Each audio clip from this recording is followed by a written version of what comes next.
हाफिज साहब बैठे हुए हैं, तो इनको चाहिए कि यहाँ पे आ जाएं, इनसे मुज़ाकरात करें। इनके जो ये बेटे हैं, अगर वाकई ये दहशतगर्द हैं या कोई ऐसी एक्टिविटीज़ में मुलविस है तो सामने लाए ना, अदालत में पेश कर दें।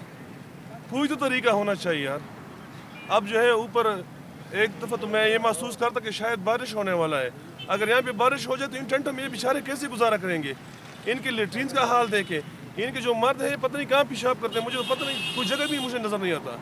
ये ऐसे हालात में यहाँ पे जी रहे हैं और इन्होंने साथ जो है गाने बजाने के लिए टेंट भी लगा दिया।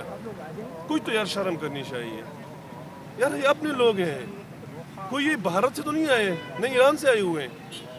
अगर हमारे पाकिस्तानियों का ये पोजीशन है, कहाँ जाएंगे, किससे फरियाद करेंगे यार, मुझे तो समझ नहीं आ रहा। तो इंशाल्लाह हम कोशिश करेंगे अपने इलाके में जाके इनके लिए आवाज़ उठाएं। कल हमारा जरगा है, उसमें इनके लिए भरपूर आवाज़ उठाएंगे और कोशिश करेंगे। इनको हमने अपना व्हाट्सएप नंबर दिया हुआ है कि इनको जिस चीज़ की भी ज़रूरत होगी इंशाल्लाह, चाहे बंदों की ज़रूरत होगी तो हम KPK से बंदे लेके आएंगे और फ़ैसला ये लोग करेंगे।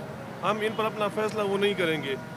फ़ैसला ये कर लें, रोड बंद करते हैं, सुप्रीम कोर्ट के सामने बैठते हैं, यहाँ बैठते हैं, तादाद चाहिए, पैसे चाहिए, जो भी चाहिए है इंशाल्लाह हम कोशिश करेंगे कि इनको पहुँचा देंगे। शाना बशाना खड़े होंगे इंशाल्लाह इनके साथ।